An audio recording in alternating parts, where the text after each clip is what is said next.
పాటని ఒరిజినల్గా లాంచ్ చేయడానికి ఎంతో మందికి ఆడవాళ్ళకి ఎప్పుడు ప్రోత్సాహాన్ని ఇస్తూ వెన్నంటే ఉన్నారు. దేవి గారిని వేదిక మీదకి ఆహ్వానిస్తున్నాను. అలాగే మా అందరికీ ఎంతో ఇష్టమైన అమ్మ మా నిర్మలమ్మ గారిని కూడా వేదిక మీదకి ఆహ్వానిస్తున్నాం సగౌరవంగా. సో దయచేసి వేదిక మీదకి రావాల్సిందిగా కోరుతున్నాం అమ్మ. So it's a girls song, మీ దగ్గర నుంచి ఇన్స్పిరేషన్ మాకెప్పుడు. సో ప్లీజ్ దయచేసి వేదిక మీదకి రావాల్సిందిగా కోరుతున్నాము. అండ్ నిర్మలమ్మ గారు అందరికీ తెలుసు, ఈ బ్యూటిఫుల్ ఫ్యామిలీని అలా హోల్డ్ చేస్తూ ఉన్నారు. సో మన డాక్టర్ మోహన్ బాబు గారి ధర్మపత్ని, అందరికీ ఎంతో ప్రీతికరమైన అమ్మ. అండ్ అలాగే రైటర్ నిర్మల గారిని కూడా వేదిక మీదకి ఆహ్వానిస్తున్నాను. హలో. ఈ పాటకి డైరెక్టర్ గారి తర్వాత ఫస్ట్ ఆర్టిస్ట్ అపూర్వ గారు. Thank you madam. ప్రగతి గారు ఆ రోజు వినగానే క్లాప్స్ కొట్టారు. ఈరోజు పెద్ద హిట్ అయిపోయింది. Thank you. అండ్ ఇది నిజంగా ఒక special song and women power ఏంటో తెలుస్తుంది ఈ సాంగ్లో. కాబట్టి I think we have one more powerful female here. So we invite Tamannaah ji on to the stage. Tamannaah గారు ప్లీజ్.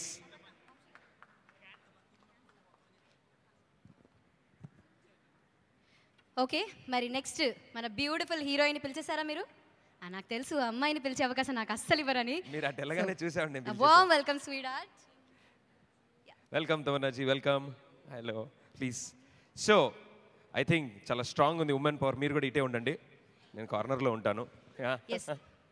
కొంచెం ఫార్వర్డ్ రండి మేడం ప్లీజ్. ఓకే.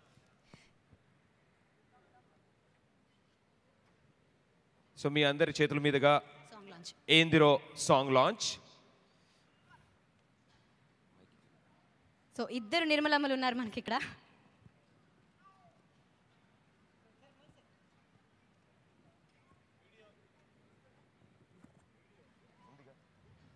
సో అమ్మ సాంగ్ లాంచ్ చెప్తారా? అందరు లేడీస్ అందరూ మీరందరూ కలిపి ఒక్కసారి song launch. 1 2 3 say song launch. Okay. 1 2 3 song launch. Actually యూట్యూబ్లో ఈ సాంగ్ రిలీజ్ అవ్వగానే నాకు తెలియదు ఎంతమంది అబ్బాయిలు పాటలు పాడారో లేదు, కానీ అమ్మాయిలు అందరూ కూడా చాలా హ్యాపీగా ఫీల్ అయ్యి పాడుకునే పాట. I think you can see ఇప్పుడే పాట వినగానే I started humming. So all thanks to you. And వేదిక మీద ఉన్న పెద్దవారందరూ కూడా దయచేసి మాట్లాడవలసిందిగా కోరుతున్నాము. సో మేడం మీరు.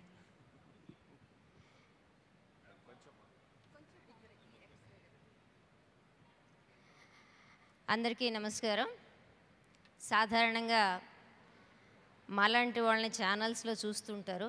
చూసినప్పుడు సినిమాలో అమ్మాయిల్ని ఎలా చిత్రించారు, దాని మీద మీరు పెట్టబోతున్న విమర్శ ఏమిటి అని విమర్శించడానికి పిలుస్తూ ఉంటారు. లేదు అంటే ఫలానా సినిమా బ్యాన్ చేయాలా అని అడగడం కోసం పిలుస్తూ ఉంటారు. దాంట్లో ఉండే దృశ్యాలను బట్టి, అశ్లీలతను బట్టి, ఆడవాళ్ళని చిత్రించిన తీరును బట్టి. అయితే ఆ విమర్శలన్నీ ఇక్కడ చెప్పడానికి సందర్భం కాదు.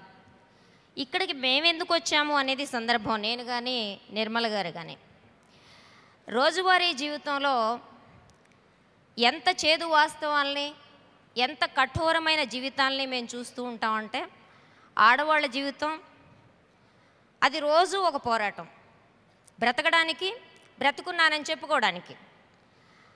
ఇవాళ చదువుకుని ఉద్యోగాలు చేస్తున్న అన్ని రంగాల్లో మేము కూడా సమానంగా నిలబడుతున్న ఆడవాళ్ళ జీవితాలు ఏమన్నా మెరుగ్గా ఉన్నాయంటే చాలామంది అవునండి చాలా మెరుగ్గా ఉన్నాయని చెప్తారు.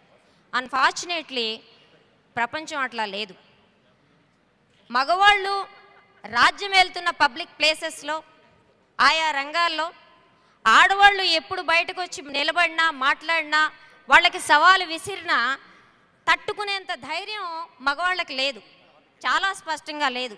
అది ఇండియన్ మేల్ సైకి. సినిమా రంగంలో దురదృష్టవశాత్తు అది చాలా బలంగా ఉంది. హీరోయిన్ల గురించి చెప్పక్కర్లేదు, ఎప్పుడు హీరో గారు అన్నీ సాధిస్తూ ఉంటారు. హీరోయిన్ ఒక వెనకాల ఒక అపెండేజ్లా ఉంటుంది, ఎక్స్ట్రా అపెండేజ్, 6th ఫింగర్లా ఉంటుంది. దీన్ని, ఈ ఇమేజ్ని, ఈ ట్రెడిషనల్ ఇమేజ్ని ఎవరన్నా బ్రేక్ చేస్తారా?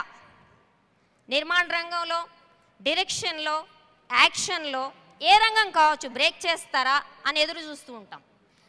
శతాబ్దాలుగా చాలా పాటలు వచ్చాయి. లేచింది మహిళా లోకం నుంచి లేచింది అని చెప్పి మొదలుపెట్టారు. కానీ ప్రతి దాంట్లో రాస్తుంది మగవాళ్ళు అవడం వల్ల, సరైన కాన్సెప్ట్ లేకపోవడం వల్ల, లేకపోతే దొంగాట ఆడదామనో తెలియదు, కానీ ఎక్కడో సటిల్గా వాళ్ళకు అనుకూలంగా రాసేసుకుంటూ ఉంటారు. ఎక్కడ రచయితలు గారు మీకే చెప్తున్నాను, ఎక్కడ కూడా హోల్ హార్టెడ్గా ఆడవాళ్ళకి సంబంధించిన అచీవ్మెంట్ని ఒప్పుకోవడానికి ఏదో అడ్డం వస్తూ ఉంటుంది భారతదేశంలో. అట్లాంటి సందర్భంలో మంచు లక్ష్మి గారు ఫోన్ చేసి ఒక పాట మేము ఛాలెంజ్ చేస్తున్నాము, అందుకోసం మీరు రావాలి అన్నారు. మాకు అలవాట్లేని వాతావరణం నాకు కానీ నిర్మల్ గారికి కానీ అనిపించింది ఏంటంటే భావోద్వేగాలతో ఆడుకునే సినిమా రంగం అత్యంత ప్రభావం చూపిస్తోంది మొత్తం యువతరం మీదే కాదు అన్ని తరాల మీద. అలాంటి నేపథ్యంలో ఇవాళ ఒక ప్రకటన డిస్కషన్ జరుగుతోంది, గ్యాంగ్ రేప్స్ దేశవ్యాప్తంగా జరుగుతుంటే అమ్మాయిలు డ్రెస్ వేసుకోవడం వల్లే అది జరుగుతోంది అని చెప్పి. అట్లాంటి నేపథ్యంలో మరి మగవాళ్ళు లుంగీలు కట్టుకొని షార్ట్స్ వేసుకొని తిరుగుతుంటే వాళ్ళని ఎవరు రేప్ చేయట్లేదేంటని మేము అడిగి విసిగిపెత్తిపోయాం రాజకీయ నాయకుల్ని, ప్రముఖులందరినీ. కనీసం సినిమాలో ఒక పాట వచ్చింది మీరు వేసుకొని తిరిగితే లేదా అని చెప్పి, అంటే ఆడవాళ్ళకి సంస్కారం ఉంది కాబట్టి మిమ్మల్ని రేప్ చేయట్లేదా అని మేము అడిగాం, ఆల్రెడీ బహిరంగంగా అడిగాం. దానికి జవాబు లేదు. కానీ మీరు ఆడవాళ్ళు ఎన్ని కట్టడుల్లో ఉండాలో మాత్రం చెప్తుంటారు. మేమేంటంటున్నామంటే విశృంఖలత్వం ఆడవాళ్ళకి కానీ మగవాళ్ళకి కానీ మేమే రికమెండ్ చేయట్లేదు. మేము అంటుంది ఒకటే, ఏ నీతి అయితే మగాడికి లేదో ఆ నీతి ఆడదానికి కూడా అడగండి. మీరు నీతులు పాటిస్తే మేము పాటించడానికి సిద్ధంగా ఉన్నాం. మేము మాత్రం అచ్చోసినట్టు ఊరి మీద తిరుగుతాం, మీరు మాత్రం కట్టడుల్లో ఉండండి అంటే అది కుదరదు అని ఆధునిక మహిళ చెప్తోంది. ఆ ఆధునిక మహిళ అడుగుతున్న ప్రశ్ననే ఇవాళ ఈ దేశంలో నువ్వు 6 గంటలు దాటిన తర్వాత బయటకు వెళ్ళకూడదు అని నిషేధాలు పెడుతున్న ప్రతి రంగంలోనూ ఆడవాళ్ళు, ఆడపిల్లలు, అమ్మాయిలు ప్రశ్నిస్తూ ఉన్నారు. ఆ ప్రశ్నని ఇవాళ సమాజం ముందుకు తీసుకువెళ్ళి ఒక పాట రూపంలో చాలా క్యాచీగా ఇస్తున్నందుకు ధన్యవాదాలు. అయితే మంచులక్ష్మి గారికి కానీ ఈ అవకాశాన్ని ఉపయోగించుకొని సినిమా రంగానికి కానీ మహిళల తరఫున, సామాన్య మహిళలందరి తరఫున ఒక విజ్ఞప్తి చేయదలుచుకున్నాం. మీది సృజనాత్మక రంగం, ఆ కత్తిని ఎటైనా వాడచ్చు. దురదృష్టవశాత్తు ఆ కత్తిని ఇవాళ స్త్రీలకి సంబంధించిన సమానత్వాన్ని హత్య చేయడానికి మాత్రమే వాడుతున్నారు. అలా చేయొద్దు, దాన్ని ఆడవాళ్ళ చేతుల్లో ఒక ఆయుధంగా ఉంచండి. అప్పుడు మీరు చేస్తున్న సృజనాత్మకతకి ఒక సార్థకత ఉంటుంది. ఏ బిజినెస్ కావచ్చు, మీరు బిజినెస్ ప్రయోజనాలు రీచ్ చేయండి, బిజినెస్ను వదులుకోమని మేము చెప్పట్లేదు. కానీ ఆ బిజినెస్కి కూడా ఒక నైతికత ఉండాలి, ఒక సామాజిక బాధ్యత ఉండాలి. సామాజిక బాధ్యత విస్మరించిన కళ చాలా ప్రమాదకరంగా తయారవుతుంది. కాబట్టి ఆడపిల్లలకి, ఆడవాళ్ళకి ఇవాళ ఈ పాట నుంచి లక్ష్మి గారు ఒక ఛాలెంజ్ని సమాజం మీద, సినిమా రంగంలోనూ విసిరినందుకు ఆవిడకి అభినందనలు తెలియజేస్తూ ఈ పాటని ఆహ్వానిస్తున్నాం. ధన్యవాదాలు. Thank you so much madam, చాలా చక్కగా చెప్పారు. మీ మాటలు మాకు ఎంతో ఉత్సాహాన్ని కలిగిస్తున్నాయి అండ్ చాలామందికి ఒక కొత్త ఉరవడిలాగా అనిపిస్తుంది. సో మేడం నిర్మల గారు మీరు మాట్లాడవలసిందిగా కోరుతున్నాం. దేవి గారు మాట్లాడిన తర్వాత ఇంకా మాట్లాడడానికి ఏముందా అని అనిపిస్తుంది. నిజానికి నేను ఇక్కడ చాలా అన్మ్యాచ్, నేను ఏ రకంగా మ్యాచ్ అయ్యేదాన్ని కాదు. అంటే నేను ఒక సీరియస్ రైటర్ని, ఎవరినైనా తిట్టడానికి నా కలం వాడుతాను, ఏదైనా విమర్శించడానికి, నా మనసులో ఉన్న బాధని కానీ ఆవేదనని కానీ పంచుకోవడానికి మాత్రమే ఒక ఫ్రీలాన్స్ రైటర్గా అందరినీ ఇంటర్వ్యూలు చేస్తూ రాస్తూ అలా ఉండేదాన్ని, మాటల మనిషిని కూడా కాదు. సో ఇక్కడికి వచ్చి మాట్లాడమంటున్నారు, రాయడానికైతే నాకు చాలా ఉంది. మంచులక్ష్మి గారు ఈ ఆడియో రిలీజ్ ఫంక్షన్ నాకు ఉమామహేశ్వరరావు గారి ద్వారా తెలిసింది, అంకురం సినిమా డైరెక్టర్ ఉమామహేశ్వర గారి ద్వారా. ఆయన మీరు రావాలి అనగానే అన్నాను, అదేంటండి నేను సీరియస్ రైటర్ని, నేను అసలు అక్కడ ఏ రకంగానూ మ్యాచ్ కన్నా, పీకే సినిమాలో హీరోలాగా ఉంటుంది, నేను అక్కడికి వస్తే పూర్తిగా నాకు అర్థం కాని వాతావరణం, నాకు అంతగా నాకు సహించని వాతావరణం అని కూడా నేను ఆయనతో చెప్పాను. లేదండి లక్ష్మి గారు చాలా మంచి పాట రాశారు, మీరు ఒక ఫెమినిస్ట్ రైటర్గా రావాలి అని ఆయన అంటే నేను వచ్చాను. పాట విన్నాను. పాట విన్న తర్వాత చిత్రీకరణ ఏమిటి, ఈ పాట సరే ఇలా ఉంది, చిత్రీకరణ ఏమిటి అని నాకు అనిపించింది. చిత్రీకరణ కూడా చూశాను.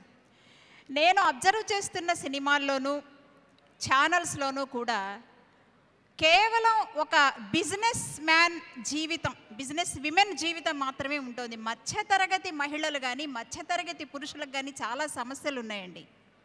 ఆ సమస్యలు ప్రతిబింబించడం అనేది సినిమా వాళ్ళు ఎందుకో కానీ చేయడం లేదు. కాబట్టి నేను మధ్యతరగతి మనుషులు కానీ, ఇళ్ళు కానీ, వాళ్ళ బట్టలు కానీ, వాళ్ళ సంభాషణలు కానీ, వాళ్ళ జీవితాలు కానీ లేవు. హీరో హీరోయిన్ కాలేజీకి ఎడతారు, ప్రేమించడానికే వెళ్ళినట్టు చూపిస్తారు. నిజానికి చచ్చిపోతూ ఉంటారు కాలేజీ పిల్లలు, ఎంత టెన్షన్తో చచ్చిపోతూ ఉంటారు, ఎంత కాంపిటేటివ్ ఎగ్జామ్స్, వాళ్ళ జీవితం మీద ఎంత ఒత్తిడి ఉంది. ఒక ఆడపిల్ల బయటికి వెడితే క్షేమంగా ఇంటికి రావడం అనేది వాళ్ళ ఒక పెద్ద కసరత్తు, ఒక సాహసం. ఇలాంటి విషయాల మీద ఎక్కువగా రావడం లేదు సినిమాలు, దాని గురించి రావడంలా. పైగా మా స్వతంత్రం కానీ, మా ధైర్యం కానీ, మా వ్యక్తీకరణ కానీ క్యారికేచర్ చేయడానికి ఉపయోగిస్తున్నారు, కానీ నిజంగా ధైర్యాన్ని పెంచడానికి ఉపయోగించడం లేదు. ఇప్పుడు లక్ష్మి గారి పాట కూడా సరదాగా నవ్వుకోవడానికి ఎక్కువ బాగుంది. అయితే చివరికి మనం ఎలా అయిపోయామంటే సీరియస్గా మాట్లాడితే వినే పరిస్థితిలో లేవు. ఒక పాట కానీ, మాట కానీ, నాటకం కానీ ఏదైనా దాంట్లో నవ్వు ఉండాలి, ఒక పెప్ ఉండాలి, అటువంటి ధ్వనులు ఉండాలి. అప్పుడు మాత్రమే బాగుంటుంది, వినేలా కనిపిస్తుంది. కానీ దీనివల్ల ఎంతవరకు చూస్తుంది అనేది, ఎంతవరకు ప్రయోజనం ఉంటుంది అనేది మనం ఇంకా చూడాలి. లక్ష్మి గారు ఇంకా సీరియస్ పాటలు కూడా రాయాలని కోరుకుంటూ నేను ముగిస్తున్నాను. Thank you. Thank you ma'am, thank you so much. Thank you. And ఇక ఇప్పుడు గాడ్ చేస్తామని మాట్లాడాల్సిందిగా కోరుతాం. అందరికీ నమస్కారం. I'm feeling very happy to be here, mostly because well, my first film in Telugu was given to me by Mohan Babu sir, and I feel like today the reason I am here in front of all of you people is because of him. So he and Dashrath sir spotted me when I was very, very young, and I know Lakshmi. She was 15. Yeah, I was 15 when. 15 ఏళ్ళు తనకి first Shri సినిమాలో act చేసినప్పుడు మనోజ్తో. So it was for me. Mohan Babu sir will always have a very special place in my heart, because I think probably it's only because of him I'm in front of you guys. I know Lakshmi since then, and she's always been a very helpful person. Aame number nenu eppudu phone lo save cheyanu, because aame voice vintene telsipoddi Lakshmi ani. So that's how beautiful her voice is. I'm very glad she's used it. Ee song chala baagundi, naku nijanga chala nachindi. And she's a huge inspiration for a lot of women out there. Produce చేస్తుంది, act చేస్తుంది, sing చేస్తుంది. There's everything that she does. So she's a huge inspiration for all of us. And ఇవాళ దొంగ ఆట కోసం a big congratulations for your audio launch. Raghu gariki pedda congratulations. And Vamshi has a very interesting memory in my mind, because Shri shoot చేసేటప్పుడు he used to hang with us on sets. Me, Manoj, Vamshi used to hang together. So after that, I'm seeing him making this film. So I'm so happy and so proud of him in the long journey cheskuni, and he's making his own film. So super happy for everyone who's on this film, and congrats for even Manchu Music. Superb idea. So all the very best to Dongata. Thank you so much.